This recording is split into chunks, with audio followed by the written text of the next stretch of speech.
Então, quando ele me contou quem era, era a garota que eu desconfiava, né? E daí que eu saí de lá, eu não bebia, e eu fui para um bar.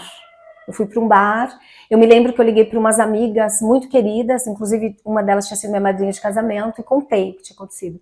E fui para o bar e pedi uma tequila. E eu estava chorando muito, muito, pedi uma porçãozinha também de pastéis, e o garçom falou para mim que tudo passa. Ele falou para mim, tudo passa. Aí eu voltei para minha casa, e no outro dia, quinta-feira, eu tinha que passar na perícia médica, né? Porque eu estava de licença já há alguns anos, e eu recebi a alta da perícia médica, né? Que eu teria que voltar a trabalhar, que era em outra cidade, né? O colégio que eu lecionava. E eu me desesperei naquele momento, porque eu falei, o que vai ser de mim, né? E eu chorei muito para a médica e disse o que tinha acontecido, e ela falou, eu já passei por isso, e permitiu que eu ficasse mais um tempo ali. Porque ela viu que meu mundo, né, tinha. Eu me lembro que, quando ele me contou isso, naquele dia, o meu mundo desabou. Eu perdi o referencial de casa, de estado civil, de trabalho, né, de religião e de cidade. Tudo desabou. E eu não tinha estrutura emocional, uma vez que eu estava há 3 anos me recuperando de um câncer, de cirurgia, de quimioterapia. E eu fui para casa dessas amigas nesse dia da perícia médica, era uma quinta-feira. Quando ele me contou, foi numa quarta. Na quinta eu fui e contei para as amigas, e elas viram meu desespero, a minha angústia, e eu fui apresentada aos remédios tarja preta. Tomei um Rivotril ali e desabei. Ali mesmo, né, eu dormi, não lembro nada. Acordei no outro dia, sexta-feira, retomando lá para casa, voltei para a cidade, que era outra cidade que elas moravam. E elas me deram uma cartela dessa medicação. Eu voltei para lá numa sexta.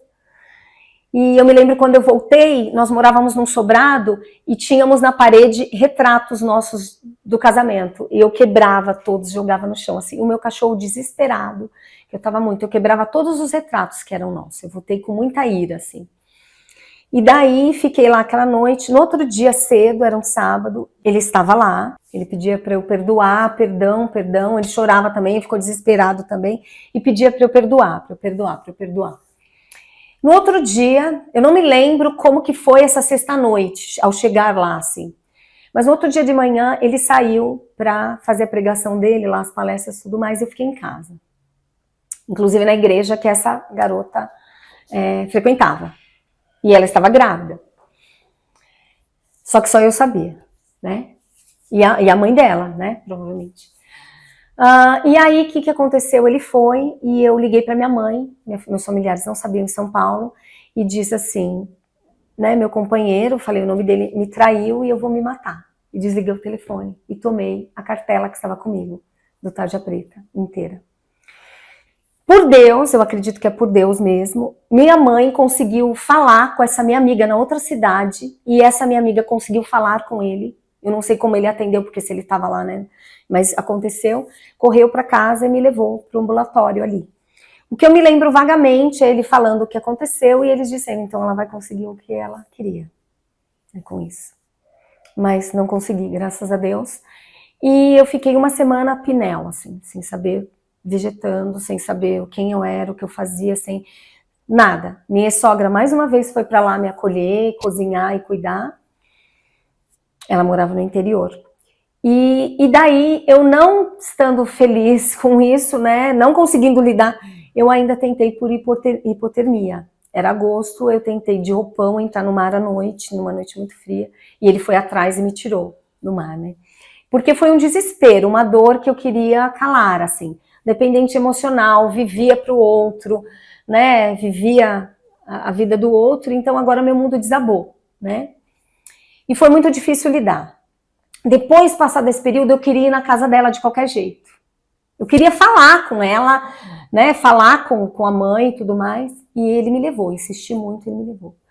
E ao chegar lá, elas confirmaram tudo o que tinha acontecido, tal. E me mostraram fotos deles dois, como se ele namorasse com ela. Então, numa festa de aniversário dela, ele abraçado atrás, né, lá na frente. Me mostraram fotos, que na época eram impressas, né. Foi assim muito difícil, muito difícil. E eu me lembro de ter falado para ela assim: eu desejo que um dia aconteça com você o que está acontecendo comigo. Eu falei para ela, eu consegui falar isso. Assim, e saí de lá. Saindo de lá, ele que tomou as medicações.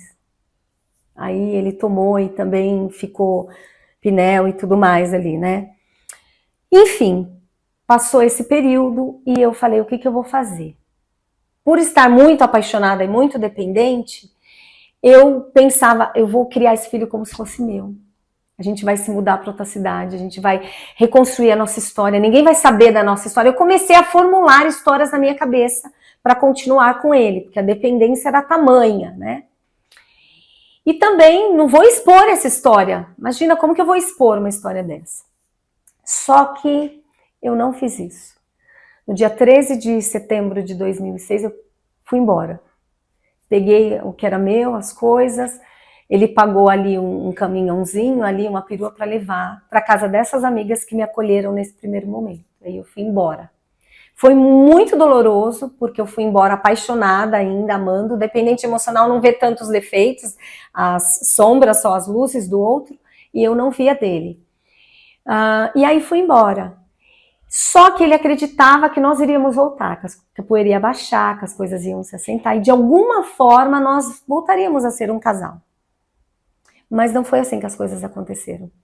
Porque eu comecei a ter um olhar para fora para outros homens.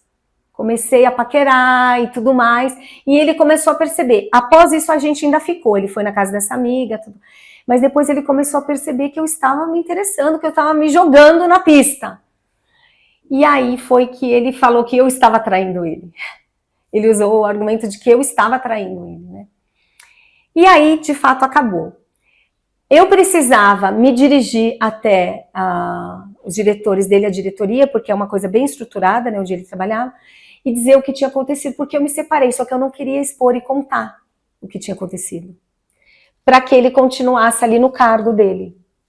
Porque eu pensava, ele vai ter um filho, ele precisa sustentar o filho, e eu pensava assim também, Cristo sempre soube que Judas era o traidor, o lado seria o traidor, era o ladrão, e ele nunca delatou, ele nunca expôs Judas. Eu não vai ser eu que vou expor ele, eu falava. E eu fui lá diante da liderança dele lá e falei, queria me separar. Aí nós íamos completar 7 anos de casado em dezembro, eu saí em setembro. Por quê? Fui bastante pressionada para dizer, e eu disse, porque eu nunca amei. Eu nunca amei. E eles se sentiram por satisfeito. Pronto, fui embora, tocar minha vida. E ele a dele. E aí foi uma nova história que eu fui tentar aliviar aquelas dores, voltei uma ira toda comigo mesma, e comecei a beber. Beber na diversão, ir para as baladas e para as noites. Então a minha vida se tornou assim, era noite em balada bebendo e durante o dia eu tomava o tarja preta para dormir. Assim, eu fiquei um longo período para não me sentir nessa realidade, não perceber a minha vida, não ver onde estava. Eu não tive estrutura para continuar a faculdade, o que eu lamento, eu tranquei. E eu fiquei assim um longo período. E aí fui conhecer outros homens, conhecer outra vida, fui para bailes funk, fui fazer tudo, fui fazer tatuagem, fui botar piercing, saí dessa comunidade religiosa. E aí saí com o ônus de que o problema era eu. Né? Porque a esposa do pastor, olha o que ela virou, e eu fui morar na casa de umas amigas, começaram a ter conversas a respeito disso, né? Porque foi morar com mulher, e depois era com homem e tudo mais, e eu não me importava com nada, postava fotos de coisas que estavam acontecendo. Enfim, não recebi nenhum telefonema para falar, você tá bem, você tá comendo, nada. Me desliguei bastante dali. E aí fui indo. E eu fiz amizades e um desses amigos falava assim, você vive como se fosse o último dia. Era muito intenso, tudo o que fazia. Desde o período que eu comecei a beber, nunca foi tranquilo. Sempre já foi com uma característica de alcoólatra. Veja, minha mãe era. Aliviava as dores e eu estava repetindo. Shakespeare até fala, a gente repete antigas tragédias. Eu estava ali, repetindo a mim. Encontrava alívio ali naquele momento, no álcool. E comecei a beber muito, e sair para as noites e conhecer outros homens, eu era sempre passional, eu sempre me apaixonava muito, não necessariamente falava para o outro e sofria e amargurava ali no copo, aquela paixão, sempre muito assim. Comecei a me produzir muito, andava muito de salto, maquiada, cabelo enorme, fui voltando à forma, ficando muito bonita, então qualquer homem que eu quisesse ficar, eu ficava, nem que fosse para ficar. E ele também foi percebendo isso, olha a mulher, né? E ele voltou muitas vezes a me mandar mensagem, esse meu ex, muitas vezes, lamentando, chegou a ligar e algumas vezes, né? E eu comecei a ir pra noite e eu queria provar e usar tudo. Todas as coisas que existiam. Ah, que droga é essa, que droga é aquela, eu quero saber o que dá. Enfim. E numa dessas, né, eu ouvi dizer que se você usasse determinada substância com álcool, né, cocaína, que você não ficava bêbado e tal. E eu nunca tinha usado. E fiquei numa noite usando com um amigo. A noite inteira, para quem nunca tinha nem usado, feito uso da substância. Então, usando a cocaína, cheirando e bebendo, cheirando e bebendo. Fomos dormir, não tínhamos nada, éramos amigos mesmo, mas dormíamos na mesma cama. Eu acordei com uma angústia muito forte essa noite, muito forte. Um desespero, era um desespero. E eu escutava uma voz falando que era para eu pular, me jogar do 6º andar do prédio que eu estava. Se joga para acabar com essa angústia, se joga, era uma coisa muito forte que eu ouvia, se joga para... E eu fiquei muito desesperada, e eu não queria acordar porque fiquei com vergonha, e eu me ajoelhei ali no banheiro, e eu fui me acalmando, que eu lembrei de um salmo que falava: aquele que habita no esconderijo do Altíssimo descansará. Direi do Senhor, Ele é meu Deus. E eu não ouvia mais nada de igreja, nada, mas isso veio na hora. E eu fiquei ali um tempo ajoelhada no banheiro, no vaso, assim, e eu fui me acalmando, e voltei a dormir. Nunca contei para esse, né, amigo que tinha acontecido. E aí, dali eu saí. E sempre com essa de querer provar as coisas, e o álcool sempre muito forte. Eu sempre ficava muito alcoolizada, sempre em situações vulneráveis, muito vulneráveis.